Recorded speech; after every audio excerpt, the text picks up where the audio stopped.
और मैं बार बार देह त्याग करती रहती हूँ। तो भगवान भोले बाबा ने कहा, मैंने अमर कथा का पान कर रखा है।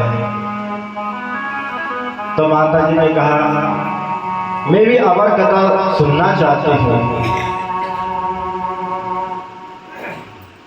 तो भगवान ने कहा, अच्छी बात है देवी जी। तो भगवान माता पार्वती सहित अमरनाथ की गुफाओं की तरफ चल दिए अमर कथा सुनाने के लिए। और वहां जाकर भोले बाबा ने कहा, देवी आपको कथा सुनते समय हुक्रा देना होगा। ठीक है स्वामी जी। तभी भगवान ने अपना डमरू बजाया और जितने भी पशु पक्षी थे सब वहां से पलायन कर गए। लेकिन एक सुख पक्षी का अंडा वहीं पर रह गया और भगवान ने कथा सुनाना प्रारंभ कर दिया। माता जी हुक्रा देती रही।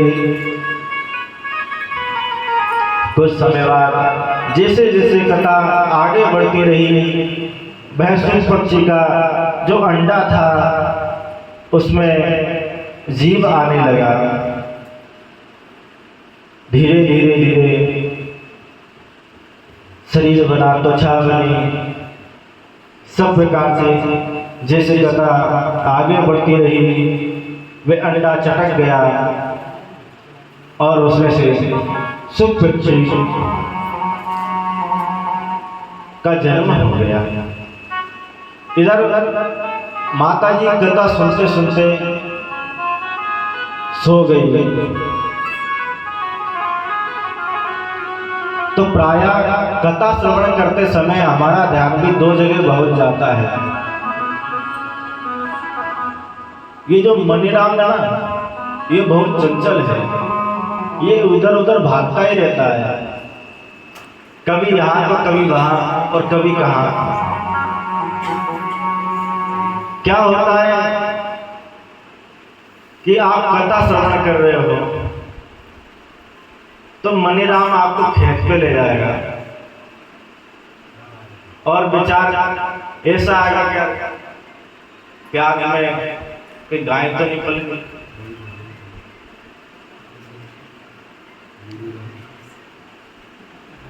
और एक समस्या ये आती है कि निंद्रा देवी बहुत परेशान करती है। अभी तो जैसे भी हमारी कथा हमेशा जितनी भी कथा हुई है रात्रि की ही हुई है, तो निंद्रा देवी प्रायः सबको ही परेशान करती है।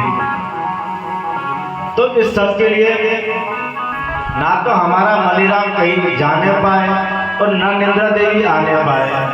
इसका एक ही उपाय है कि राधे राधे। तो महाराज माँ भगवती को निंद्रा आ गई और सुख पक्षी ने हुक्रा देना प्रारंभ कर दिया। और जैसे भगवान ने जय घोष किया, बोले भक्त वत्सल भगवान की जय हो। तो वैसे ही माँ भगवती की निंद्रा नष्ट हुई और कहने लगी, हाँ स्वामी जी। उसके बाद क्या हुआ? आप वो कह रहे थे कि अर्जुन उत्तरा को चक्रव्यूह नष्ट करने के बारे में बता रहा था। तो भगवान भोलेनाथ कहते, अरे देवी कथा तो पूर्ण हो चुकी है।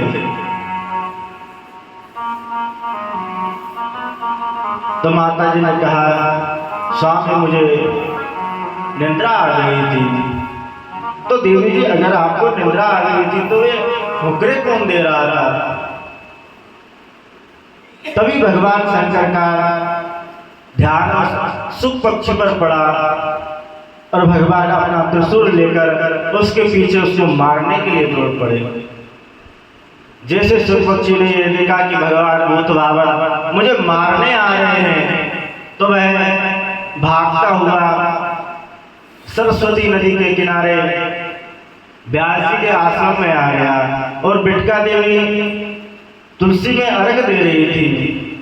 उसी समय उन्हें जवाई आई और जैसे ही मुंह खुला जवाई में सुख पक्षी उनके उदर में प्रवेश कर गया।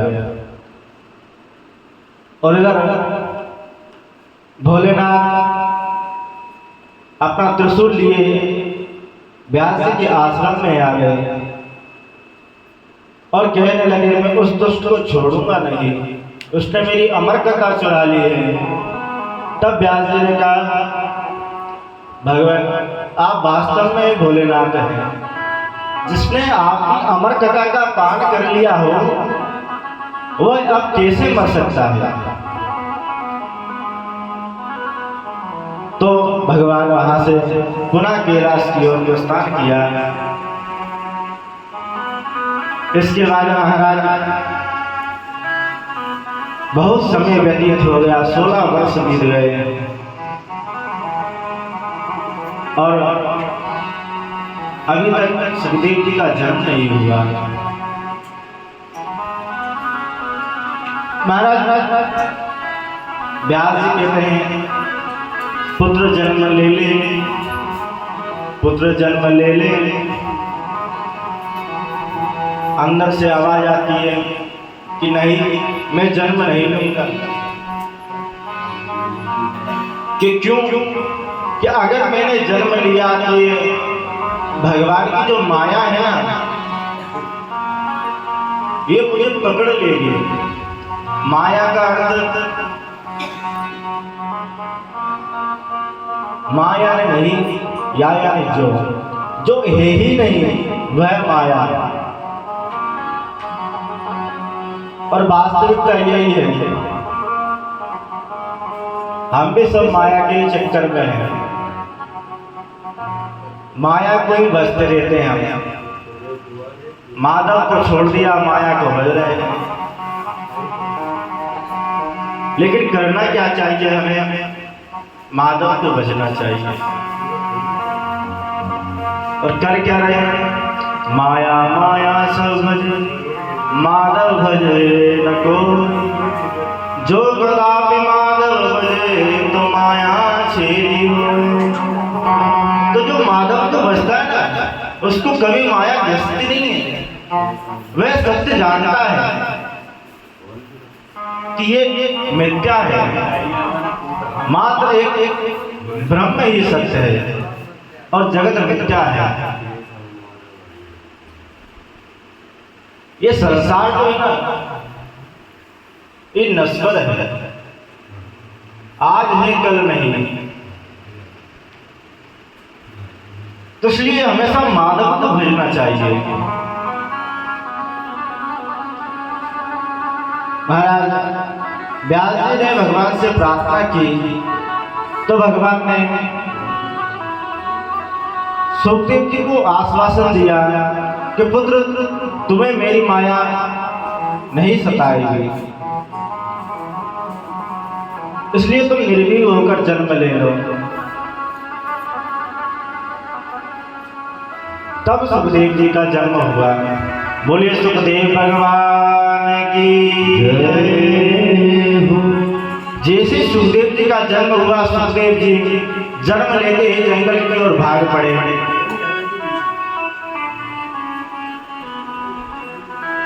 और भागते भागते जंगल में चले गए। उनके पीछे पीछे व्यास जी दौड़े दौड़े जा रहे हैं। बेटा रुक जा, बेटा रुक जा।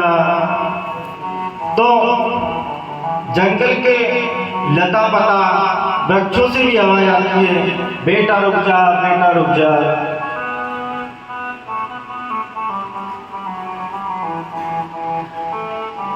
तो महाराज सुखदेव जी एक नगर के किनारे से निकल कर गए। वहां पर कुछ महिलाएं जल भर रही थी। तो उन्होंने कोई लाज वगैरह नहीं की। जैसे ही व्यास जी निकले वहां से, उन्होंने पल्लू कर लिया। तो व्यास जी ने पूछा, देवियों,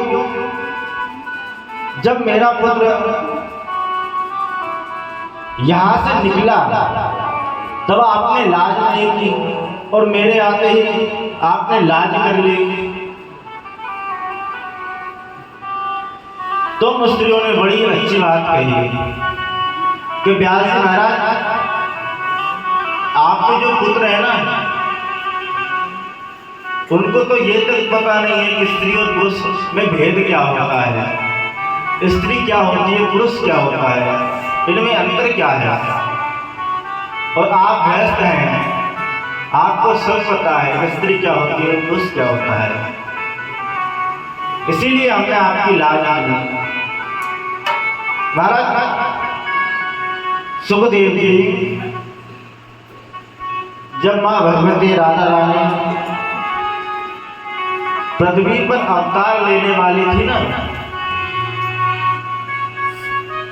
तब उनके पास सुखदेव जी रहते थे। तो जैसे ही सुखदेव जी को पता चला कि मां भगवती राधा रानी अवतार लेने वाली है पृथ्वी पर, तो उनका हृदय विदीर्ण हो गया और वे चिंतित हो गए और माता राधा रानी से कहा, माता मैं भी पृथ्वी पर जन्म लूंगा। कि पुत्र तुम क्या करोगे पृथ्वी पर जन्म लेकर? कि मां मैं पृथ्वी पर जन्म लेकर आपकी सुयश का बखान करूंगा। वही सुख पक्षी सुखदेव के रूप में देवी बिटका के गर्भ से उत्पन्न हुए हैं। बोले सुखदेव भगवान की जय। एक दिन व्यास जी महाराज बड़े दुखी भाव से बैठे हुए थे, चिंता कर रहे थे कि मैंने 17 पुराण लिख दिए, अनेकों ग्रंथ लिख दिए, लेकिन मुझे आत्मा शांति अभी तक नहीं मिली। वह चिंतित बैठे हुए थे, तभी नारद जी वहां पहुंच गए। और नारद जी ने जब ऐसा देखा तो नारद जी ने कहा, व्यास जी आपने अपने 17 ग्रंथों में भगवान के जो कला थी, आपकी बुद्धिमत्ता से आपने बहुत कुछ उनमें लिख दिया, लेकिन आपने भक्ति के माध्यम को अभी तक प्रसारित नहीं किया। व्यास जी में भक्ति के प्रभाव से पूर्व जन्म में दासी पुत्र था। मेरी माता